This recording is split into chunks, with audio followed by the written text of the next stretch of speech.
what's up guys? So siningaga nag-jogging naman kita kaya ninduwa ka bata upod ko ni Tani jogging pero naulihin sa kinalawan sila bugtaw ara kay inupod ko sila puli. So amo nilang penalty kinalate sila nan guntingan sila guys. Kanon ta ko makilala pa na sila tapos.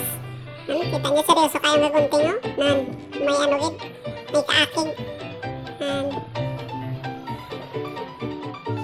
Kasikon ta lang. Kasikon ta lang guys. Kasig lang video guys pero dugay-dugay na natapos. Kabalo ka mo magunting mo na dugay-dugay kay wala man tapermi ka gunting. Para gunting taga adjust pa ta. Para iyawan ta tadlong siya no puti ka hulagan na ulo. Iyawan ko tadlong guys kay puti ka hulagan.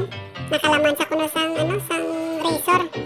Nakalaman sa sang naton nga ano hair clipper. So isa naman sunod naman.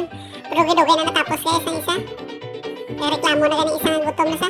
Nanara. O sino pa na magpupunting? Gusto nyo prepara na kamudaan sa inyong kalanon.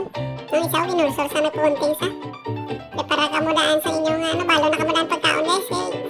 Inuras niya kunting anay. Hindi lang, kung mapagunting ka mo sa akon guys, hindi lang buhok nyo tadungon ko, pati yung ulo nyo tadungon ko. Seryoso kayo magunting guys oh. Nan.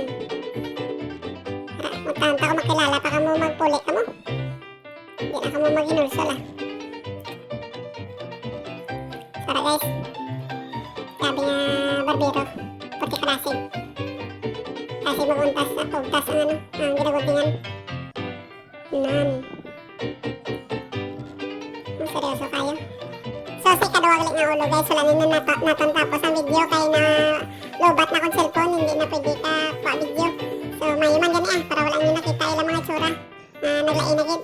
So tapos ni makapuli sila matamat naman ko panago kay base pangitaon